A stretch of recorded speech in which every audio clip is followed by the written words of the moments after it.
सुगीत अजमानी है, ये हमारी वाइफ काजल अजमानी। हम अमेरिका से आए हैं। सबसे पहले मैं धन्यवाद देना चाहूंगा ऊपर वाले को, जिसकी वजह से मुझे बिजनेस देखने को मिला, जिसकी वजह से हमारे पास सामने एक अपॉर्चुनिटी आई जिससे हमारी जिंदगी बदल सकी। और राइट आफ्टर दैट मैं अपना धन्यवाद देना चाहूंगा मेरे माता पिता को, जो आज हमारे साथ बैठे हैं, जिनकी फाउंडेशन की वजह से आज हम यहां तक पहुंचे हैं। Thank you very much mummy papa.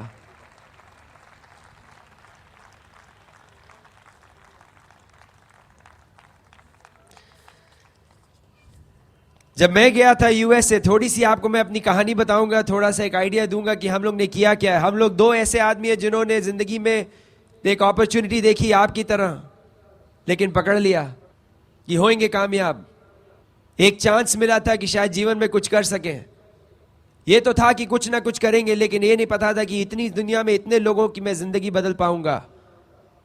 हम लोग ने बिजनेस शुरू किया हर आदमी की तरह। कुछ साल पहले हमारे स्पॉन्सर हमारे साथ रहा करते थे घर में। उनका नाम था दीपक खरे। उन्होंने बोला भाई एक बिजनेस है, देखना है। हमने कहा बड़े देखे हुए ऐसे बिजनेस करना है। उन्होंने पूछा, मैंने कहा पता नहीं, मूड नहीं है। तो उन्होंने बोला नहीं, एक बार मीटिंग में आ जाओ। हमने कहा नहीं, अभी पिक्चर देख रहा हूं, मीटिंग में नहीं आऊंगा। गए नहीं। उसके बाद तो ये हाल था कि उन्होंने कुछ बोला ही नहीं। हमने कहा क्या हुआ, बिजनेस बंद हो गया? बोले नहीं, हम बिजी हैं, आपका तो मन जी मर्जी होगा तो आइएगा। हमने कहा अरे ये क्या हुआ? हमने सोचा शायद अगले हफ्ते पूछेंगे, फिर नहीं पूछा। हमने कहा शायद 4 हफ्ते बाद पूछेंगे, फिर नहीं पूछा। हमने कहा भूल गए क्या? बोले कि नहीं, आप ज्यादा नाटक कर रहे हैं, मस्त रहिए। अरे हमने कहा ये तो गड़बड़ है। हमारी शादी नहीं हुई थी, हम दोनों एक साथ रहते थे। एक रात वो खाना बनाते थे, एक रात मैं खाना बनाता था। जिस दिन मैं खाना बनाता था, मैं वेट करता था कि वो आएंगे तो साथ मिल बैठ के खाएं ना, मियाँ बीवी की तरह। लेकिन साहब वो तो गायब। अब मैं वेट कर रहा हूँ, बोले अब है कहाँ? बोले नहीं, मैं मीटिंग में, बिजनेस मीटिंग में बिजी हूँ। हमने कहा अरे ये कहाँ चले गए? और कुछ नहीं बोल रहे बिजनेस क्या है। जब 4, 5, 6 हफ्ता बीत गया, हमने कहा बॉस ये तो कुछ है। और हर बार वो जाए तो मुझे लगा अरे कोई बहुत बड़ी मीटिंग है, कोई बहुत बड़ा बिजनेस कुछ कर रहे हैं। कुछ हफ्तों के बाद मैंने बोला अच्छा मैं आऊँगा। पहली मीटिंग में गए साहब। पहली मीटिंग में मणिपाल रेड्डी दिखा रहे थे अपने प्लान। पहली बार अपनी जिंदगी में वो प्लान दिखा रहे थे। पहली बार बेचारे होटल में प्लान दिखा रहे थे। हम पहुंच गए। हमारी आदत पहली सीट पे जाके बैठ गए। पीछे बैठने की आदत ही नहीं। बैठ गए पहली सीट में और उनसे पूछना शुरू किया, ये पीवी क्या है? मणिपाल बोले अरे चुप हो जाओ यार, पहली बार प्लान कर रहा हूं, वैसे ही आधी चीज भूल रहा हूं मैं। हमने कहा हम भी इंप्रेस कर देना, 2-4 क्वेश्चन नहीं पूछेंगे तो लोग बोलेंगे हम बेवकूफ हैं। फिर पूछा ये बीवी क्या है? मैं मेरे पास तो थी नहीं तब। हमने कहा शायद मणिपाल कुछ बताएंगे। लेकिन साहब बड़े दुखी थे मणिपाल। सोचे भैया ये कैसे चुप हो, हम भी चुप नहीं होंगे, बोलते रहे। मीटिंग खत्म हुई तो साहब दीपक जो हमारे थे वो चले, बोले चलो थोड़ा सा मिलवा दे किसी से, जरा लोगों से जरा रिलेशनशिप बढ़ा दे। तो हम उस टाइम सिंगल थे, तो कुमार भी उस टाइम सिंगल थे। तो सब सामने डीडी लोग आए तो कुमार खड़े हुए थे, तो हमको मिलवाया। बोले ये है, इनसे मिलिए, ये है कुमार। कुमार ये है सुगीत अजमानी, पहली बार प्लान देख रहे हैं। तो हमने कहा हम भी चौड़े हो गए। तो कुमार ने बहुत ही आदा से एक बात कही। एक तरफ मुझे देखा, बोले वेलकम। उसके बाद देखे, देखिए अगर आप इसमें क्वालिफाई करें, और चल दिए। अरे ऐसे में देखा, देखिए आप अगर इसमें क्वालिफाई करें, चल दिए। अरे हमने कहा हम दिखाएंगे क्वालिफाई करके। आज तक क्वालिफाई कर रहे हैं, अच्छे से क्वालिफाई किया। छोटी छोटी चीजें, लेकिन क्या पता। फिर गए साहब, हमने कहा पता नहीं करे ना करे, करे ना करे। पहला फंक्शन ऐसा ही आ गया, एफईसी टाइप। मंगलवार को प्लान देखा, फ्राइडे को फंक्शन। हमने कहा जाएं कि ना जाएं, जाएं कि ना जाएं। क्या चले ही जाते हैं, उतना ही खर्चा किट में है, उतना ही खर्चा है फंक्शन में है, फंक्शन निकल लेते हैं। और हमारे वो स्पॉन्सर वो अपलाइन संजीव थे, उन्होंने बोला आ जाओ, पसंद आए तो ठीक है, नहीं पसंद आए तो पैसा वापस। हमने कहा ये तो अच्छा है, घूम भी आएंगे पैसा भी वापस, फ्री की तो आदत है ना। तो हम तो चले गए। अरे साहब गए तो हिल गए। इतना हजारों आदमी ऐसे देख के लगा यार एक बेवकूफ हो सकता है, 2 बेवकूफ हो सकते हैं, 30,000 नहीं, ये तो गड़बड़ है। ये तो कुछ ना कुछ तो है इसमें। लेकिन हम सोचे हमारे में बहुत स्टेटस है, सॉफ्टवेयर इंजीनियर, कंसल्टेंट, अरे बहुत पढ़े लिखे हैं हम, क्या ये सब लोग क्या है। अरे तो वहां देखा तो साहब बड़े बड़े डॉक्टर, बड़े बड़े इंजीनियर, बड़े बड़े बिजनेसमैन। एक तो भाई साहब ऐसे, आज डॉक्टर हैल न्यूबॉर का नाम सुना, उनको तो नोबेल प्राइज के लिए नॉमिनेशन था। हमने कहा यार ये कर रहे हैं तो जरूर कुछ गड़बड़। तो 3 दिन तो बैठे, लेकिन पूरे में ऐसा कंफ्यूजन हुआ, हिल गए आदमी। कुछ हिल गए आज? हम भी हिले थे। हम तो बदला ले रहे, हिलाने आए, छोड़ेंगे थोड़ी ना। बहुत फैल के बैठे थे आने के टाइम, अभी देखो दबक के जाओगे। ऐसे कुछ आए थे अभी ऐसे हुआ था। कल रात में मिला कोई बॉम्बे में, हाथ मिल रहा था, हाथ कांप रहा था, मेरे को बहुत मजा आ रहा था। हमने कहा बेटा बदला ले रहा हूं मैं अभी, आओ आओ। तो साहब प्लान वैन देख लिया, किट विट साइन कर लिया, बड़े खुश। हम तो बहुत कूद रहे थे। हमने कहा अरे ये तो मजेदार बिजनेस है, 6 आदमी चाहिए डायमंड जाने के लिए। मेरे 9 दोस्त थे। मैंने कहा हम तो हो गए ईडीसी, खत्म, डन डील, सोचने की बात ही नहीं। 23 हो गए करोड़पति, बस फिनिश। और हम गए भैया, पूरी दिन हमारे अपलाइन कंकन भट्टाचार्य हमारे साथ गए, पूरा शाम, एक रात, एक पकड़ लिया दिन, सैटरडे का दिन था, गाड़ी में बैठाया, हम चल दिए। 450 मील गाड़ी चलाई उस दिन, सारे 9 के 9 को पकड़ा। और हम तो चुप रहे, वो अपना बोलते रहे, गबर गबर गबर गबर गबर, हम सुन रहे। सबको उन्होंने मीटिंग में बुला लिया। अगली मीटिंग में साहब सुगीत अजमानी पहुंचे, 9 बंदे बैठे उनके फर्स्ट रो में। हमने कहा हो गया ईडीसी। सारे के सारे पूछ रहे है कौन सुगीत भैया, पहली मीटिंग में 9 बंदे, पूरी रो ले ली। मैंने कहा अरे आगे आगे देखिए, 9 इनके, उनके नीचे 6, उनके नीचे 3, फट, ये तो खत्म। हम तो डन डील साहब। रात में बड़ी ट्रेनिंग वेनिंग भी नहीं अटेंड की, चले गए घर। हम तो फैलू, सब लोग ढूंढ रहे थे कहाँ है भाई, कहाँ है वो बंदा जो, अरे गया वो तो सोने गया। अगले दिन हमने कहा तो डन, सबको कॉल किया अगले दिन। पहला बोला नॉट इंटरेस्टेड, दूसरा बोला नॉट इंटरेस्टेड, तीसरा बोला नॉट इंटरेस्टेड, 5वां बोला नॉट इंटरेस्टेड। सारे के सारे बोल गए नॉट इंटरेस्टेड। हमने कहा ये तो गड़बड़ है, सारे के सारे। अरे मैंने एक तो कर लो। बोले नहीं नहीं, ये आपके से सब, हम कौन करेगा, ये साबुन तेल का, हम इंजीनियर हैं। साबुन वाबुन हमने स्टेटस है, हमें क्या पता था स्टेटस में खाने को कुछ नहीं होता है, खाली स्टेटस खाओ, पेट भरा है, पेट नहीं भरता। अरे एक भी नहीं किया। हम तो डिप्रेस हो गए, 3 हफ्ता डिप्रेशन। हमें हमारा बिजनेस खत्म, अब क्या करें। 9 थे, 9 के 9 मना कर दिया, खत्म, जय हिंद, चलो घर। हमने कहा दीपक कॉल के हमें किट वापस ले लो, अब क्या करेंगे। लेकिन ये था, देखा हुआ था ना इतना 30,000 आदमी, तो दिमाग में तो गड़बड़ हो ही गया था। हमने कहा चलता तो है गुरु, कुछ तो है। साहब बहुत कंफ्यूज। अब हर चीज में, अब चक्कर क्या, दीपक हमारे साथ ही रहते थे घर में, एक कमरे में वो, एक कमरे में हम। अब हम कर भी नहीं रहे और रोएंगे भी जरूर। और बड़ा परेशानी होती दीपक को। क्यों? क्योंकि साहब अब रहेंगे हमारे घर में तो क्या होगा, 3 बजे मुझे सडनली लगे कि प्रोडक्ट बहुत महंगा है।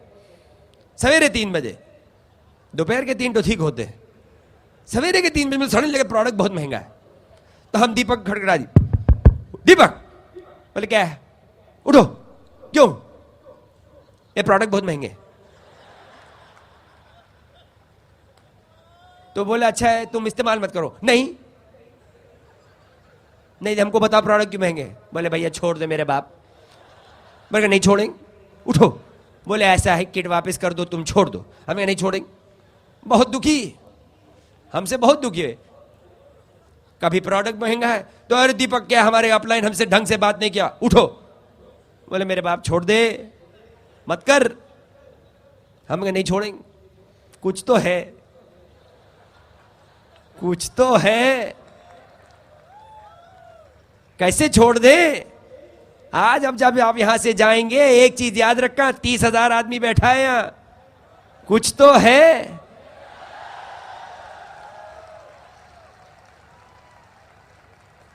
आगे जाके आपके 10 वो अंकल आंटी और भैया भाभी लोग कुछ कहें तो फैले रहना। क्यों? कुछ तो है।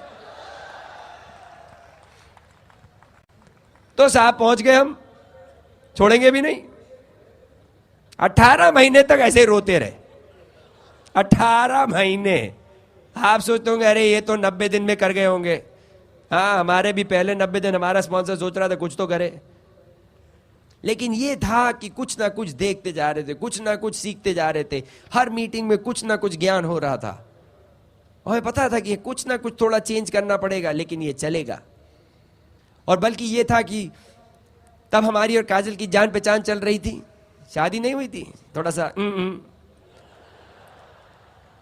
तो हम काजल को फोन किए कि हम बिजनेस शुरू कर रहे हैं।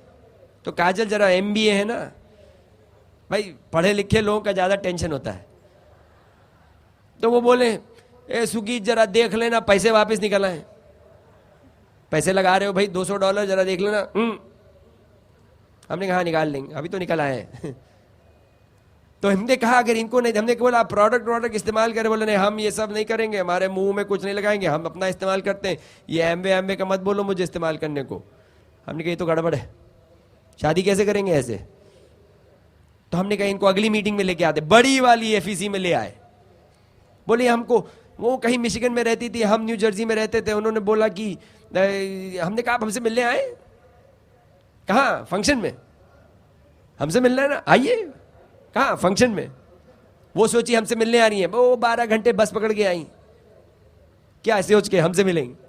हम भी पहुंच गए। हमारा तो एक ही मकसद था, दिखा दें।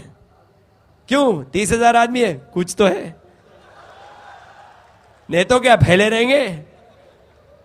तो साहब पहुंच गए, लेके आ गए इनको भी। पहले मीटिंग में आई, इनका तो ये था कि हमसे मिलेंगी, हमारे पास फुर्सत नहीं। इसके साथ फोटो, उसके साथ फोटो, इधर बैठ जाए, उधर सुन ले, इनको देख ले, इनसे हाथ मिला ले, और ये हमको मिलने आई है। बल्कि भी अभी तक याद है कि पहली बार तो वहां जगह नहीं थी बैठने की। तो हमने कहा चलो आगे जाके बैठते हैं, अच्छा सुनाई देगा। यहाँ पे तो अलाउड नहीं है, वहां पे अलाउड होता था। तो सबसे आगे जाके जमीन पे बैठ गए। अब जमीन गंदी, तो जब पैंट कैसे गंदी करेंगे। तो काजल अपना कोट दो, जरा नीचे बैठा दे। इनके कोट को नीचे बैठा के बैठ गए। अरे बहुत प्रसन्न थी उन दिन हमसे। शादी हो गई, गनीमत है। लेकिन एक बात है गुरु, उस वीकेंड के बाद हिल गई। क्यों? कुछ तो है।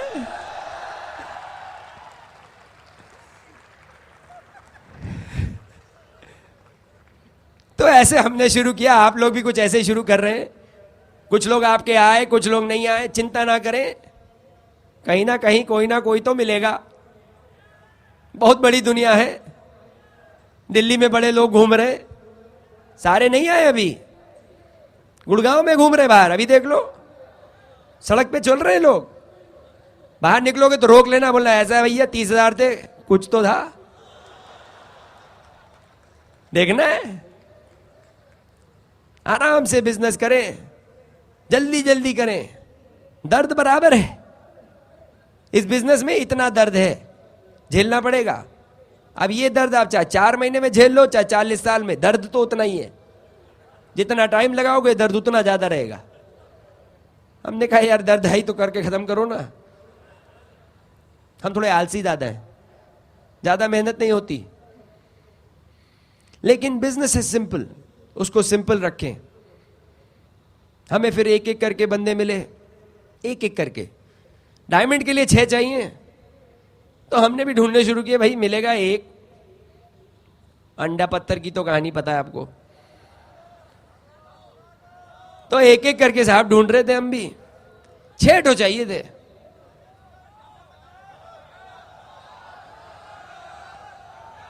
अंडा आ रहा है, चिंता मत करो यार। अरे फिर वही टेप में वही क्या सुनने का, थोड़ा नया नया बताता हूं ना। 2 तरीके के आदमी हैं, एक है मंगलूराम, एक है छंगलूराम। है एक है मंगलूराम, एक है छंगलूराम। मंगलूराम करेगा, छंगलूराम नहीं करेगा। मार लो, रो लो, पीट लो, नहीं करेगा। हम ढूंढ रहे थे एक एक करके, हमें एक एक करके मिले, एक एक करके। एक घर में अपने आराम से बैठे हुए थे, सोच रहे थे उनकी जिंदगी में सॉफ्टवेयर में करेंगे तरक्की, ये वो। प्लान दिखाया, हिल गए, मीटिंग में ले आए, हो गए कंफ्यूज। क्यों? कुछ तो है। हमारा काम था दिखाना। किसी का दिमाग तो हम बदल नहीं सकते, लेकिन दिखा जरूर सकते हैं, ठीक से दिखा सकते हैं। आज तक मैंने पूरे एमवे बिजनेस में, ब्रिट वर्ल्ड वाइड में एक भी गलत चीज नहीं देखी है। सालों हो गए मुझे इस बिजनेस में, एक भी गलत चीज नहीं देखी है।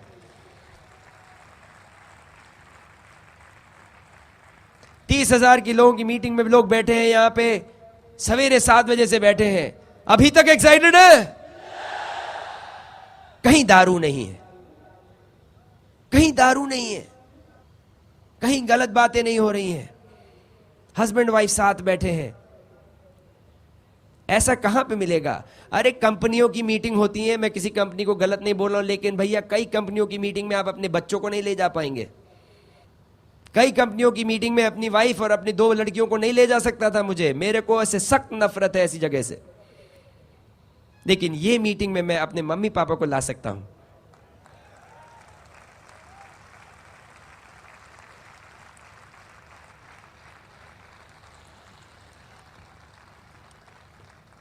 एक एक चीज समझी मैंने, धीरे से समझी, एक एक चीज करके देखा, लोगों को देखा।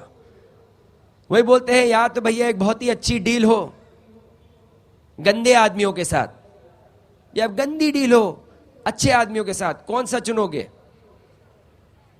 गंदी डील अच्छे आदमियों के साथ, लेकिन यह है अच्छी डील अच्छे आदमियों के साथ। बिल एंड पेगी ब्रिट को देखा, समझ में आ गया, this is the right business. वही चीज आपको देखनी है। इतनी दूर दूर से आप आए हैं, इतनी आशाएं लेके आए हैं। एक चीज मैं आपको प्रॉमिस करूंगा, सारी आशाएं आपकी पूर्ण होंगी, ये मेरा वादा है। I guarantee you that. But इससे पहले कि मैं थोड़ा आगे बोलूं, मैं चाहता हूं आप मेरी वाइफ से सुने, MBA ग्रेजुएट। लेकिन आज हम बताते हैं लोगों को कि जब हम लोग की शादी शुरू हुई, लोग बोलते हैं ना साहब, पहले भी बताया है मैंने कि जब लोगों की शादियां शुरू होती हैं तो पहले होते हैं ना कुछ चंद साल, लोग बोलते हैं क्या, चंद्रमुखी। आहा, सब कुछ जी साहब बढ़िया ही बढ़िया लगता है। मतलब चांद में क्या दिखता है मुझे तो आज नहीं समझ आया, लेकिन जरूर कुछ तो होगा। ऐसा तो 15 कुछ पहले 5-7 साल ऐसे चलते हैं, उसके बाद बोलते हैं उसके अगले 5-10 साल उसको बोलते हैं थोड़ा सूर्यमुखी, थोड़ी सी है, और उसके बोलते साहब उसके 5-10-12 साल के बाद तो ज्वालामुखी, हर बात में भिड़के। हमारा थोड़ा कुछ सिलसिला अलग था। हमारा पहला 1-8 साल शुरू हुआ ज्वालामुखी, हमने कहा पहले ही खत्म कर दे काम, आना ही है वो फेज तो अभी खत्म करो, निपटा देते हैं पहले 2 साल में। लेकिन एक बार हम लोग बिजनेस बिल्ड करना शुरू किए तो तब से अब तक चंद्रमुखी ही चंद्रमुखी है।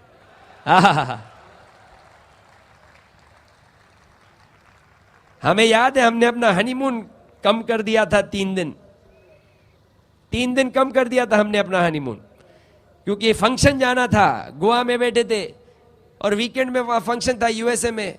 तो अब ये था या तो हनीमून कर लें या फंक्शन अटेंड कर लें, साल में एक बार होता है ना। हमने कहा नहीं यार, ये तो हनीमून काट देते हैं 3 से। लोग बोले क्या कर रहे हो, जिंदगी में एक बार होता है हनीमून, क्यों काट रहे हो? हमने कहा गुरु ऐसा है 3 दिन का अभी काट लेता हूं, अगले 30 साल की तैयारी कर रहा हूं। काजल है रिटायर्ड कुछ सालों से, 28 दिसंबर पिछले साल हम भी हो गए रिटायर। आजकल दिन भर घर पे रहते, दोनों हनीमून ही हनीमून। ये मिली है मेरी डायमंड ब्राइड काजल अजमानी। नमस्ते। हम लोगों का रिकग्निशन एफडी में USA में भी हुआ था, लेकिन आप लोगों के बीच में जो रिकग्निशन मिला है उसकी कुछ बात ही अलग है, क्योंकि आप अपने हैं। सुगीत ने आपको हमारी कहानी तो बता दी, हम लोगों की शादी कब हुई, नहीं ये नहीं बताया कब हुई, लेकिन आपको कुछ बैकग्राउंड बता दिया। मैं सुगीत से मद्रास में मिली थी, आप इसको चेन्नई कहते हैं।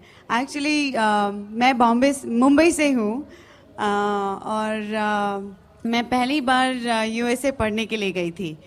मैंने वहाँ पर जाके एमबीए किया, और जब मैं वापस आ गई तो काम के सिलसिले में मैं चेन्नई शिफ्ट हो गई थी। और जब मैं वहाँ पे काम कर रही थी एज अ कंप्यूटर कंसल्टेंट, तो वहीं पर मेरी मुलाकात सुगीत से हुई थी। और उसकी बाद की कहानी तो उन्होंने बता ही दी आप लोगों से। जब हमारी शादी हो गई, उसके बाद में मैंने इनके साथ बिज़नेस ज्वाइन कर लिया था। लेकिन शुरू के 1 साल में हम लोग बिल्कुल सीरियस नहीं थे इस बिज़नेस के बारे में। मेरे ख्याल से हम लोग को ठीक से समझ में भी नहीं आया था कि ये बिज़नेस हमारे लिए क्या क्या कर सकता है। लेकिन हुआ ये कि हमने अपने साथ के लोगों को देखा, वो एकदम आगे बढ़ गए थे और हम लोग पीछे छूट गए थे। तो देख कर के हमको अचानक लगा कि हम लोग तो बहुत पीछे छूटे जा रहे हैं, जल्दी से कुछ करना चाहिए। और फिर हम लोगों ने ये डिसाइड किया कि अब हम लोग सीरियस हो जाएंगे इस बिज़नेस के बारे में। और जैसे कि सुगीत ने कहा, हमारा वो ज्वालामुखी वाला फेस चल ही रहा था उस वक्त। लेकिन हमने सोचा चलिए वो अपने आप मतलब वो तो चलता रहेगा, लेकिन हमने कभी ये नहीं सोचा कि सब कुछ परफेक्ट हो जाए और उसके बाद में ये बिज़नेस बिल्ड करेंगे।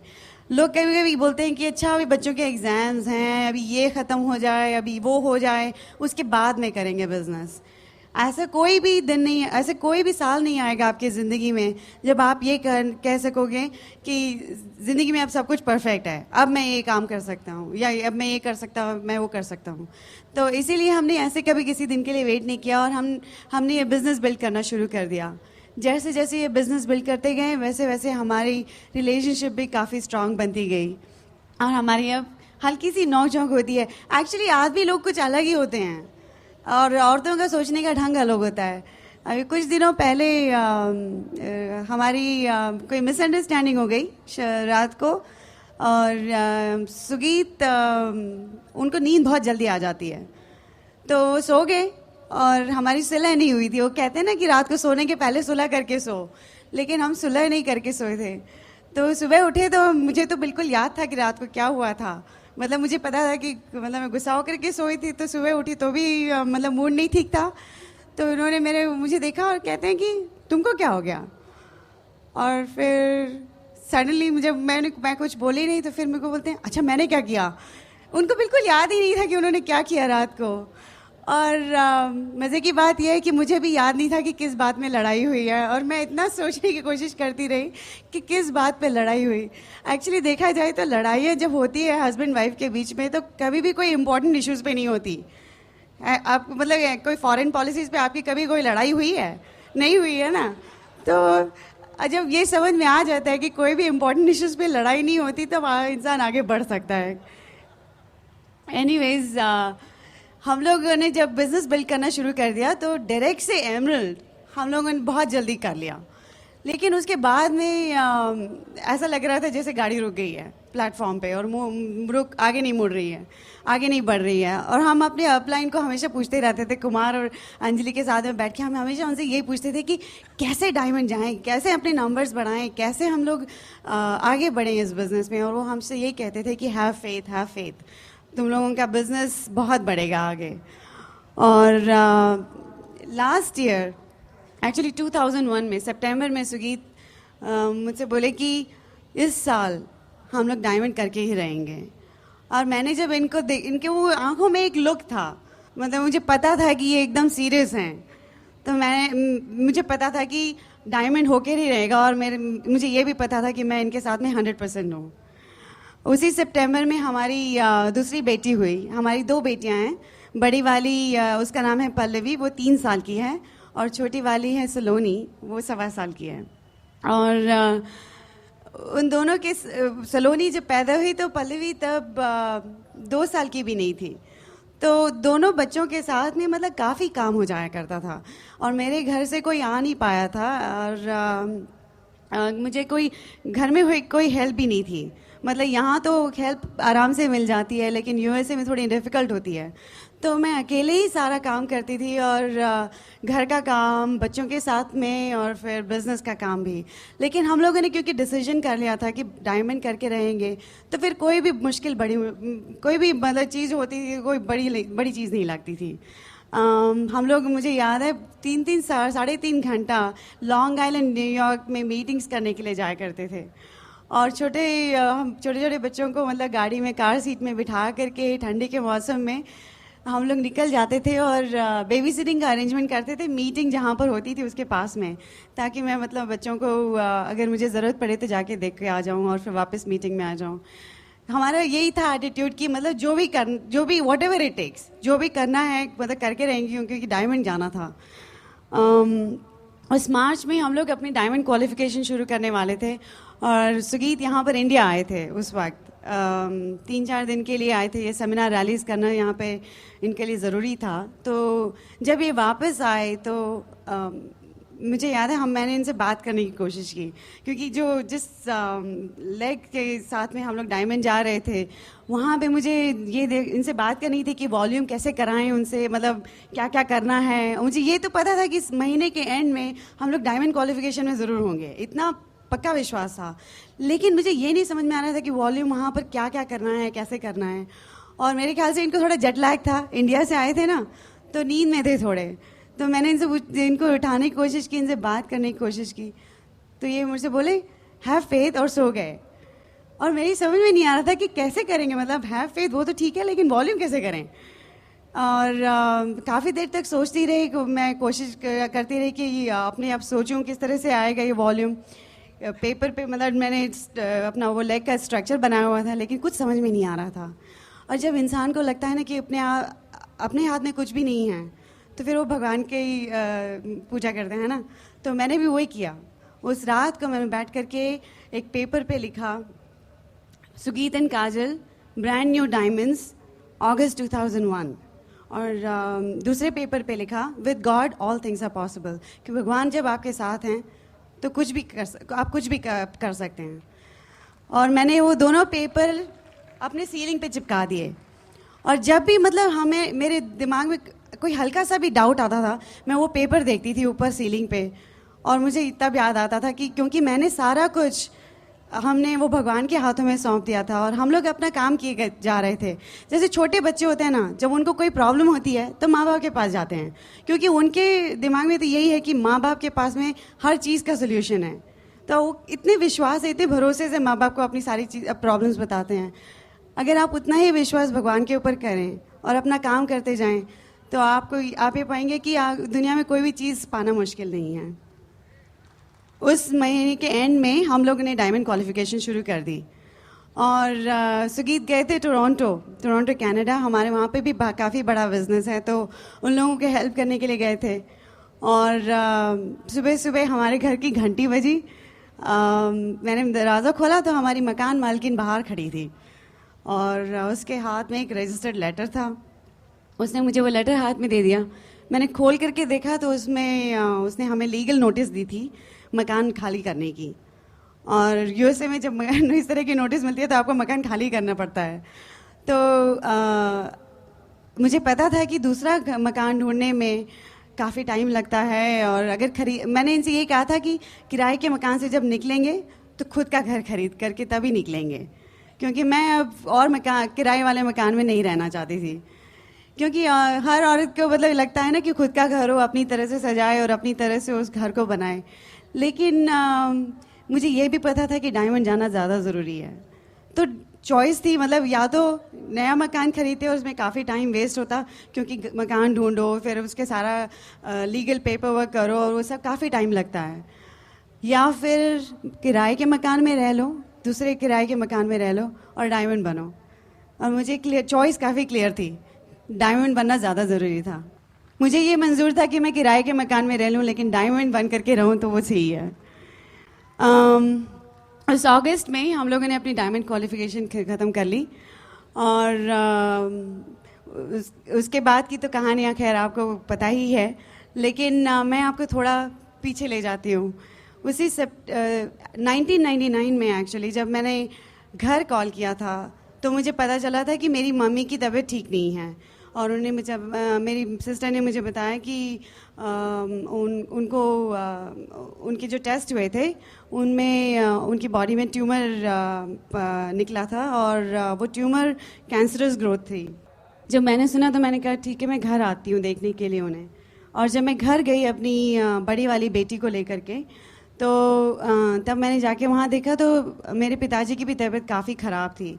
इनफैक्ट उनकी तबीयत इतनी ख़राब थी कि मुझे पता था वो कुछ ही दिनों के मेहमान हैं। और उस अक्टूबर में मेरे पिताजी चल बसे। लेकिन मुझे कम से कम ये तो इतना तो सेटिस्फैक्शन था कि मैं अपनी बेटी को वहाँ ले गई थी और उनसे मिला दिया था। इस बीच में मेरी मम्मी की तबीयत और मतलब बिगड़ती चली गई। और मुझे याद है हम मतलब उस ईयर भी हमने ये एक्चुअली डिसाइड किया था शुरुआत में कि हम लोग डायमंड क्वालिफिकेशन शुरू करेंगे। लेकिन मेरा फोकस उस वक्त बिल्कुल मम्मी की तबीयत के ऊपर था। मेरा हमेशा एटीट्यूड ये रहा है कि अगर कोई भी प्रॉब्लम हो लाइफ में, भगवान अगर आपको कोई प्रॉब्लम देता है तो उसका सोल्यूशन भी देता है। मेरे को ऑप्टिमिस्टिक आउटलुक ज़्यादा अच्छा लगता है। तो मैं हमेशा यही कोशिश करती रही कि उनके लिए कोई ना कोई इलाज मिल जाए, अगर कोई ऑल्टरनेटिव ट्रीटमेंट मिल जाए। तो मैं काफ़ी मतलब वो सब रिसर्च करती रहती थी। और लेकिन मैंने कभी ये नहीं इनसे कहा कि मैं बिज़नेस नहीं बिल्ड करूँगी। हम लोग हर मीटिंग में जाया करते थे, जो भी मतलब काम था हम लोग काम करते जा रहे थे। लेकिन at the same time because हमने ये बिज़नेस बिल्ड किया था तो मुझे ये फ्रीडम थी कि क्योंकि मैं जॉब नहीं कर रही थी, मुझे ये नहीं सोचना पड़ता था कि अब बॉस के पास मैं कैसे जाऊं और फिर से छुट्टी कैसे मांगूं और पैसे का क्या होगा, इंडिया वापस कैसे जाएंगे, या अगर मम्मी के लिए कोई ट्रीटमेंट चाहिए तो उसके लिए पैसे अगर मैं कैसे करूं। ये सब मुझे कभी सोचना नहीं पड़ा। और वो ये इसलिए क्योंकि हमने ये बिज़नेस बिल्ड किया था, हम लोग फाइनेंशियली फ्री थे। और मैं उस बीच में मम्मी को देखने के लिए काफ़ी बार गई। जब मैं लास्ट टाइम उनसे मिली थी, मैं एक्चुअली नवंबर में जब उनसे मिली तो वो मेरे से कही थी, वो काफ़ी मतलब डिप्रेस हो रही थी, कह रही थी कि अब तो मैं तुमसे मिलूंगी नहीं। और मैंने उनसे ये कहा था तुम्हारे सिर्फ कहने भर की देर है और हम लोग यहाँ पर आ जाएंगे। और this business has gave us that choice. और अब देख कर जब पीछे मुड़ कर के देखते हैं तो दैट चॉइस इतना प्रेशियस चॉइस और मतलब और मुझे पता है कि अगर मैं जॉब कर रही होती या अगर हमारे पास पैसे नहीं होते तो मैं शायद इतनी ट्रिप्स न ले पाती। और जो लोग आपसे ये कहते हैं ना कि पैसे के पीछे मत भागो, मैं सिर्फ इतना कहूँगी कि पैसा दुनिया में सब कुछ नहीं है, लेकिन वो आपकी छोटी छोटी प्रॉब्लम ज़रूर सॉल्व कर देता है। और फिर आप अपने आप को मतलब इंसान अपने आप को सच में पा सकता है, सब मतलब सब अपने आप को जानने का मौका मिलता है। और जो दुनिया में ज़्यादा इम्पोर्टेंट काम है फिर वो आप उस पर ज़्यादा अटेंशन दे सकते हो। एनीवेज सितंबर में मेरी जब दूसरी बेटी पैदा हुई तो उसके तकरीबन 2 वीक मतलब उस वक्त मम्मी की तबीयत बहुत ख़राब हो चुकी थी। वो मुझसे वो फ़ोन पे मतलब बात नहीं कर पा रही थी। तो मैंने उनको एक नोट भेजा था। और वो ना एक्चुअली उनको पता था, वो एक जब यूएस से आई थी हमसे एक बार मिलने, तो उन्होंने हमको देखा था हमारे बिज़नेस में जो रिकग्निशन हुआ था, तब उस वक्त हम नए रूबी बने थे। तो उन्होंने हमारा रिकग्निशन देखा था। और माँ बाप को सबसे बड़ा सेटिस्फैक्शन यही लगता है कि उनके बच्चे आगे बढ़े, और वो देख करके बड़े खुश हुए थे। और उसी वक्त उन लोग कुमार से भी मिले थे, तो उनको हमेशा हमसे ये मुझसे मेरी मम्मी पूछती थी अच्छा कुमार कौन से लेवल पे हैं। तो कुमार उस वक्त डायमंड थे, हम लोग एमरल्ड थे। और वो हमसे हमेशा यही पूछा करती थी कि तुम डायमंड कब जा रही हो, डायमंड कब जा रही हो। और मैं उनसे हम लोग हमेशा उनसे ये कहते थे अब इस साल ज़रूर डायमंड कर लेंगे, इस साल ज़रूर डायमंड कर लेंगे। और मैंने उनको वो नोट लिख करके भेजा, और उस नोट में मैंने ये लिखा था कि इस साल डायमंड हम लोग ज़रूर करेंगे। और मैंने जब वो नोट में लिखा था तब भी मैं सीरियसली लिखा था कि हम लोग डायमंड ज़रूर करेंगे। लेकिन वो नोट जब उनके पास पहुंचा, उनको वो किसी ने घर में से किसी ने पढ़ के सुनाया, और उसके 3 दिन के बाद में मम्मी चल बसी। और मुझे ये पता था कि वो वादा मैं ज़रूर रखूँगी।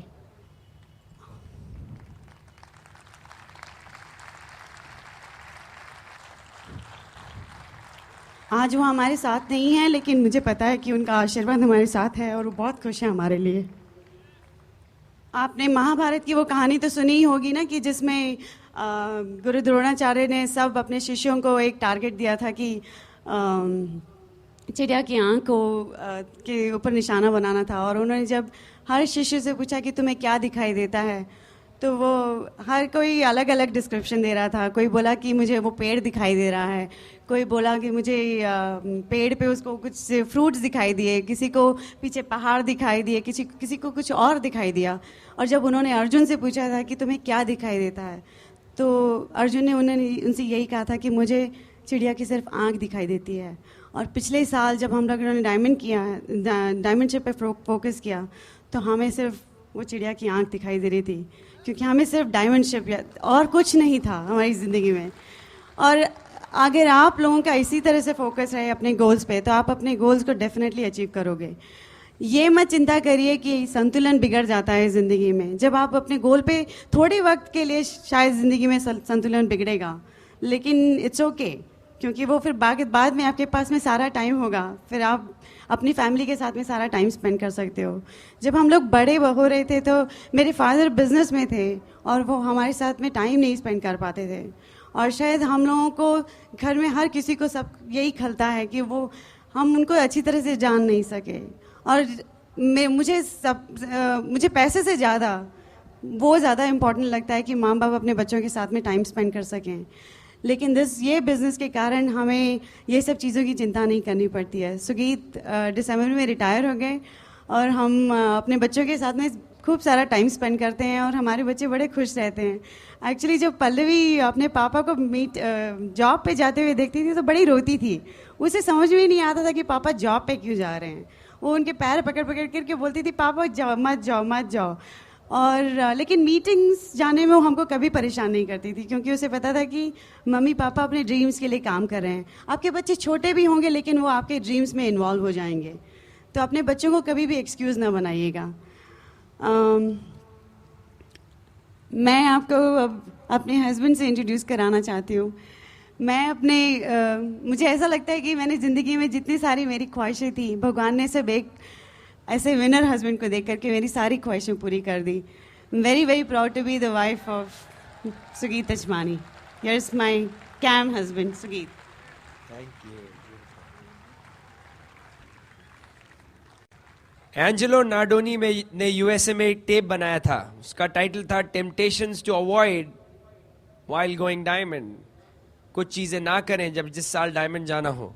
तो उन्होंने उस टेप में बोला 3 चीजें मत करिएगा जिस साल डायमंड जाना हो। 3 चीजें उस साल मत करिएगा। पहला, बच्चा मत पैदा करना। दूसरा, नौकरी मत छोड़ना। तीसरा, घर मत बदलना।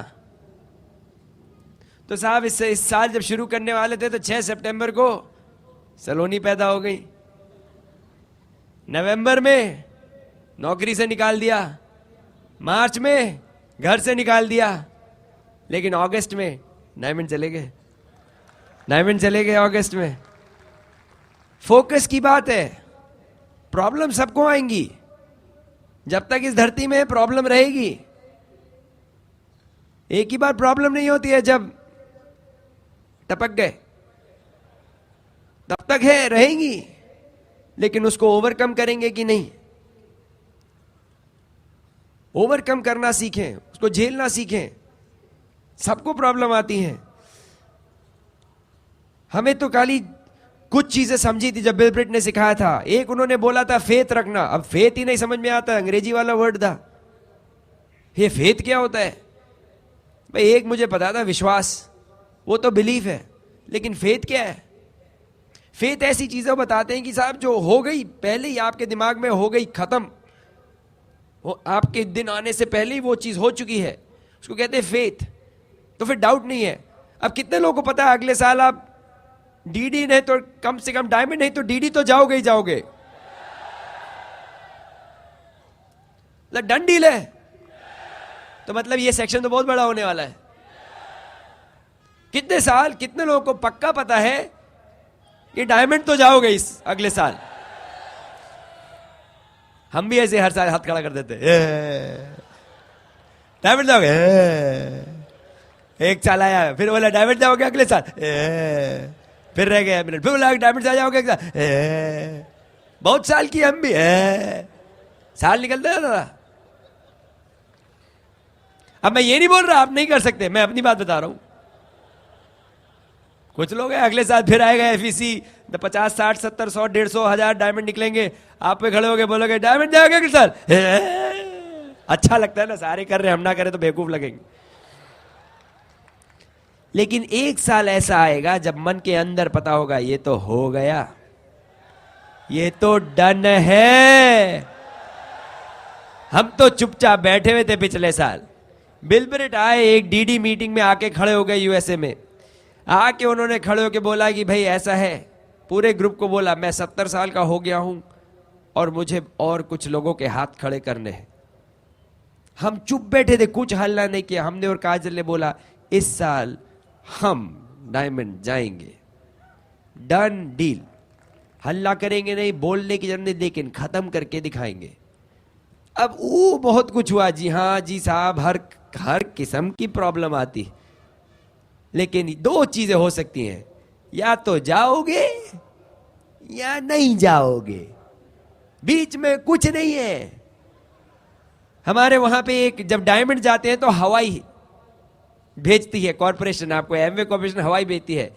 तो कुमार जी का कहना है कि जब लोग बोलते ना हम ऑलमोस्ट डायमंड हो गए, न्यू जर्सी से जब आप उड़ते हैं ना हवाई के लिए तो 5 घंटा तो धरती रहती है, उसके बाद 5 घंटा पानी है और फिर आता है हवाई। तो अगर आपने बोला ऑलमोस्ट डायमंड हो गए तो मतलब ऑलमोस्ट हवाई पहुंच गए, तो मतलब ऑलमोस्ट पानी में गिर गए। आइलैंड तो नहीं पहुंचोगे, फचक से पानी में। हमने कहा गुरु पानी में नहीं, तैरना वैसे ठीक से नहीं आता, हम नहीं पानी में जाएंगे। या तो करोगे या नहीं, बीच में कुछ नहीं। कितने लोग डीडी जाओगे इस साल? बीच में कुछ नहीं। ये जी हमने ट्राई किया था, 8900 पीवी हो रहा है बहुत दिन से, लेकिन पिन नहीं आएगा, वहीं बैठोगे पीछे। लेकिन 10,000 हुआ तो सटक सी वही चीज हमारे दिमाग में एक बार आ गई कि करना है तो करेंगे, जो भी करना पड़े, चाहे मेहनत करनी पड़े लेकिन करें, लेकिन छोड़ेंगे नहीं। लेकिन फेथ चीज ऐसी है जो उस टाइम समझनी पड़ी मुझे। सी फेथ बड़ा सिंपल चीज है। क्रिकेट मैच देखते हैं? हाँ, तभी तो नहीं गए अभी तक डीडी। देखा, धीमे से पकड़ लिया, धीमे से पकड़ता हूं मैं देख रहा हूं कौन कितना सीरियस है। इधर वाले कोई नहीं बोला, यस, हाँ पकड़ लिया बेटा। ऐसे मैं एक दिन घूम रहा था, मैंने कहा देखे कितने लोग सीरियस है, ऐसे घूम रहा था मैंने कहा लगान देखी, बता हाँ, मैंने कहा गए गए बेटा। हम तो अगला आदमी ढूंढते। मैं तुम्हारे पास इतना टाइम है देखने का पिक्चर, मैं नहीं बोल रहा खराब है पिक्चर, लेकिन अगर तुम्हारे पास गुरु टाइम है पिक्चर का तो हमें अगला आदमी ढूंढना पड़ेगा। तो हमारा साथ फेथ का ये चक्कर है कि अगर क्रिकेट मैच चल रहा है, अगर दिन में आपने क्रिकेट मैच देख लिया, रिजल्ट पता है इंडिया वर्सेस वेस्ट इंडीज का चलिए मैच था साहब, और आपको रिजल्ट पता है वनडे मैच था, खत्म हो गया, इंडिया कौन जीता? वो तो पक्का है, इंडिया जीत गई है। अब आप हाईलाइट देखने बैठ गए रात में, दिन में मैच खत्म हो चुका है, हाईलाइट देखा कभी? अरे कर दो, हाँ इट्स ओके, अभी झूठ क्यों बोल रहे हो, अब कुछ नहीं बोलेगा, सब देखते हो। अच्छा, हाईलाइट देखने बैठ गए साहब। अब आपका लास्ट ओवर है, इंडिया बैटिंग कर रही है, 12 रन चाहिए जीतने के लिए, 2 गेंद बची, बॉलर आया बॉल करने, ढकचक ढकचक ढकचक है। उस बॉल पे क्या किया हमारे इंडियन बैट्समैन, धड़ाक धक छक्का मार दिया सचिन तेंदुलकर। एक बॉल बची, 6 रन, आया बॉलर। अब आपका क्या हाथ कांप रहा है उस टाइम? कितने लोग का हाथ कांप रहा है, नाखून खा रहे, क्या होगा, ए भगवान आउट ना हो जाए, ए राम, डर के मारे कांप रहे, पैंट गीली हो गई, कुछ होएगा? क्यों नहीं होता है? क्यों नहीं होता है? रिजल्ट तो पता है क्या कि जीत गए। तो आई छठी गेंद, उसने गेंद फेंकी और हमारे भैया जी ने क्या किया, थवाले को छक्का मारा, जीत गए। डायमंड ऐसे ही, आपको अपना रिजल्ट पता है कि नहीं? अभी मैच चलेगा, अभी हाईलाइट में हो कि लाइव मैच खेल ले हो? हाईलाइट में है साहब, हमको पता है, हो गया। पता है हम लोग कैसे क्राउन एम्बेसडर जाएंगे, हमारे दिमाग में वो मैच हम जीत चुके हैं। काजल और हम क्राउन एम्बेसडर हो चुके हैं, डन डील। लोग बोलते हैं साहब ये फेथ कैसे डेवलप करें, ये तो बड़ी कॉम्प्लिकेटेड चीज है। अरे छोटी छोटी चीजों पे आपको फेथ है। आपको पता है कितने लोग प्लेन में उड़े हो? कई लोग उड़े हैं। कुछ लोग ट्रेन में चले, सारे ट्रेन में तो चले। सिंपल सी एक कहानी बताता हूं साहब। एक बार एक बहुत बड़ा प्लेन जा रहा था ऊपर, 200-250-300 आदमी था। प्लेन पता लगा साहब क्रैश हो गया। क्रैश हो गया तो साहब पता लगा सभी जो थे गुजर गए, लेकिन एक बंदर था बताया उस प्लेन पे जो बच गया। बोले क्या बात कर रहे हो? बोले हाँ साहब पता लगा बंदर एक था उसमें बच गया। तो उन्होंने बोले पता करो यार, पता तो लगे, क्योंकि पता ही नहीं लग रहा ये क्यों प्लेन गिरा। तो साहब बंदर को पकड़ लिया। टीवी वाले आ गए, रेडियो वाले आ गए, न्यूज़पेपर वाले, बोले इंटरव्यू ले लेते, पता तो लगे, कुछ शायद बताए, बंदर ही शायद कुछ बता दे, कोई तो मिले क्लू। तो साहब टीवी वालों ने पूछा साहब कि आप बताएं बंदर जी क्या हो रहा था प्लेन में जब आप बैठे थे, पैसेंजर लोग क्या कर रहे? तो बोला अच्छा खाना खा रहे थे। तो ठीक कोई बात नहीं। अच्छा तो अब आप बताएं कि वो जो एयर हॉस्टेस थी जो सर्व कर रही थी वो क्या कर रही थी? अच्छा वो भी खाना खा रही थी। अच्छा ठीक है। तो वो जो नेविगेटर थे जो नेविगेशन करते हैं प्लेन का, वो क्या कर रहे थे? अच्छा वो भी खाना खा रहे थे। अच्छा तो वो जो को पायलट थे वो क्या कर रहे थे प्लेन में? अरे वो भी खाना खा रहे थे। अच्छा तो पायलट क्या कर रहा था? वो भी खाना खा रहा था। अच्छा बंदर जी आप क्या कर रहे थे?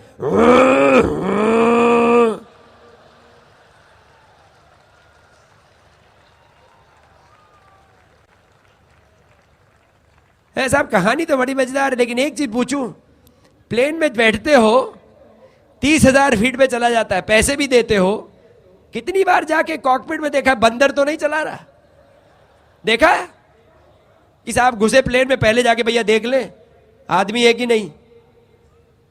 कभी नहीं देखा।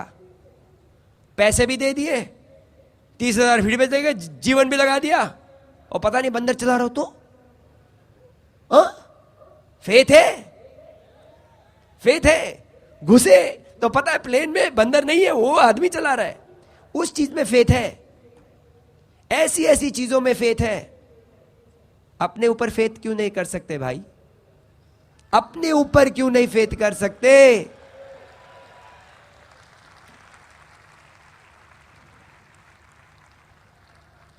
हमारे साथ बहुत सिंपल था, हमें ज्यादा कॉम्प्लिकेटेड चीजें नहीं पता थी, लेकिन इतना था कि हम फेथ पे काम कर सकते हैं।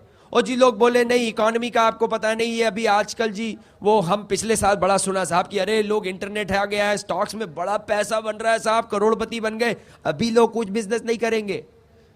हमने कहा ठीक है यार हमको, लेकिन एक आदमी दिखा दो, अगर कोई डायमंड चला गया तो कम से कम बिजनेस चल रहा है, हमको बस इतना पता करना है। लोग बोलते रहे जी नहीं करेंगे इस साल तो, अरे ये है वो है वो है, धम एक गया डायमंड। हमने कहा चल रहा है। फिर इस साल जब हम लोग ने शुरू किया साल, तो साहब लोगों ने बोला अरे साहब लेकिन पिछले साल तो चलिए, लेकिन इस साल तो क्या इकोनॉमी का पट्टा बैठ गया, लोगों के पास तो पैसे ही नहीं है किट खरीदने के, इस साल नहीं चलेगा। दम हम चले गए डायमंड। जी बोलने वाले बोलते रह गए। जब यहां पे एमवे शुरू हुआ था 1998 में, लोगों ने बोला ये सब यहां नहीं चलेगा, ये अमेरिका की चीज है वहीं चलेगी, आपको पता नहीं इंडिया की मेंटालिटी। मैं कहा यार मैं देसी हूं, मुझे कैसे नहीं पता, पैदा ही यही हुए, यूपी के भई हैं। हमने कहा गुरु मेंटालिटी तो नहीं, अरे आपको नहीं पता ये अमेरिका की चीजें, घे घे घे रोते रहे। तो क्या हुआ साहब? हमने कहा आप ठीक ही कह रहे, घे घे घे 100 करोड़ हो गया ना पहले साल में। तो बोले नहीं नहीं नहीं, वो पहले साल बेवकूफ बन गए, इंडिया के लोग थोड़े शरीफ होते, थोड़ा समझने में टाइम लगा होगा, आपने बेवकूफ बना दिया, दूसरे साल नहीं चलेगा। हमने कहा आपने ठीक कहा आपने कहे गए 250 करोड़। तो बोले अरे साहब 2 साल हो गई, गलती गाँव में भी हवा नहीं लगी है इसलिए आप लोग कर गए, लोगों को पता नहीं लगा, घे 530 करोड़ है। इस साल फिर क्या कर रहे हैं? घे कितना होगा? 1000 करोड़। बैठे हैं बैठे रहेंगे, कोई ना कोई इनके जीवन में एक्सक्यूज है रोने के लिए। हमको चाहिए 6 जो रोते ना हो। मिलेंगे? बहुत बैठे हैं यार, अंडे ही अंडे। सिंपल चीज है। एक और चीज बता दे, काम चोर लोग बिजनेस नहीं कर सकते, ये वाला है। क्या बोल रहे हो? सही बात। काम चोर हो तो बिजनेस नहीं कर पाओगे। मेहनत है। ये बिजनेस सिंपल है, सिंपल है, आसान नहीं। सिंपल, साधारण है, आसान नहीं। कभी ना बोलो अरे आ जाओ 6 फटफट मिलेंगे, फिट फिट फिट डायमंड। अरे इतना होता तो सारे नहीं खड़े होते। फिर इधर बैठे होते, एक देख रहा होता, सारे इधर डायमंड ही बोल रहे होते। एक अकेला बैठा है जी, उसको समझ नहीं आ रहा हो क्या रहा है, सारे डायमंड ही डायमंड, डायमंड ही डायमंड, डायमंड ही डायमंड। मेहनत है गुरु, करने को तैयार हो जाओ, आ जाओगे अगले साल, नो प्रॉब्लम। तैयार है? और जो लास्ट चीज मैं आपको बताना चाहता हूं वो है मेंटरशिप। एक अपलाइन है आपके जीवन में, इस बिजनेस में एक सपोर्ट सिस्टम है। उसको समझें, उसको समझें, उसकी महत्वपूर्णता समझें। उसके बिना ये बिजनेस अगर समझ लेंगे तो आपका बिजनेस इतना सिंपल हो जाता है। हमारी मेंटरशिप में कुमार एंड अंजलि है, मणिपाल एंड रेणुका है, कांति एंड लता है। लेकिन हम जब बैठते हैं कुमार एंड अंजलि के साथ तो सारी मेरा पूरा बिजनेस उनके सामने है, तो गलती नहीं कर सकते हम, क्योंकि भाई वो भी तो चाहते हैं हम सक्सीड करें। 4%। हम तो बहुत सिंपल बात करते हैं। किसी को प्लान दिखा, बोले भैया ऐसा है, हम आपको 55,000 बनाना सिखाएंगे। क्यों? क्योंकि आपसे इतना प्यार नहीं है, लेकिन मेरे को 18,000 चाहिए, 18,000 चाहिए। वो हम बहुत सीरियस है। आप तैयार है 55,000? नहीं तो आगे बढ़ो, अगला कोई ना कोई तो मिलेगा, कोई ना कोई तो मिलेगा। ये छोटी छोटी बातें समझ ले, ज्यादा कॉम्प्लिकेटेड ना करे बिजनेस को। और जो लास्ट चीज मैंने इस बिजनेस में समझी है कि ऊपर वाले ने मेरे को ज्यादा कुछ नहीं पता, लेकिन अभी भी पढ़ता हूं, मैं काफी किताबें पढ़ता हूं, लेकिन अभी भी मैं ये नहीं कह सकता कि मुझे सब कुछ पता है। लेकिन 2 चीजें मैंने सीखी हैं। एक, ऊपर वाले के साथ, जो काजल ने बोला, with God all things are possible. ऊपर वाला अगर आपके साथ है तो कुछ भी कर सकते हैं। डायमंड और क्राउन एम्बेसडर तो छोटी छोटी चीजें हैं भाई, उसने तो पूरी सृष्टि रची है। तो वो क्यों नहीं आपको आपका ड्रीम्स अकम्प्लिश करने देंगे? क्यों नहीं आपकी सहायता करेंगे? जरूर करेंगे, लेकिन ऊपर वाले को साथ रखें। और दूसरी चीज, ऊपर वाले ने कचरा नहीं बनाया। जब ऊपर वाले ने इंसान को नीचे भेजा था तो ये नहीं भेजा कि भैया ऐसा है, कानपुर वाले जरा अच्छे भेज दो, दिल्ली वाले थोड़ा छोड़ दो यार, सैटरडे संडे को बना रहा हूं, ऐसे ही भेज दो, मूड नहीं है ऐसे ही भेज दो, कौन लगाए टाइम, ऐसे ही भेज दो, ये सबको ऐसे ही चलाने दो, घोड़ागिरी करेंगे जिंदगी भर है। ऊपर वाले ने बराबर बनाया है। जो इधर भेजा वही उधर भेजा, डाला आपने तो वही निकलेगा। बनाया सबको बराबर है। तो मुझे पता है कि बिल ब्रिट अगर क्राउन एम्बेसडर जा सकते हैं, मेरे को बहुत रिस्पेक्ट है, लेकिन इतना पता है कि अगर वो कर सकते तो मैं भी कर सकता। क्यों? क्योंकि ऊपर वाले ने दोनों को बनाया। तो अगर मैं जा सकता हूं डायमंड, तो आप भी जा सकते हैं। ऊपर वाले ने बराबर बनाया। I personally believe that. तो I want to let you know one thing, कि अगर आप कोशिश करेंगे, मेहनत से काम करेंगे और करना चाहेंगे, तो you will go diamond, you will go crown ambassador, and you can get it done. We love you very much. God bless you.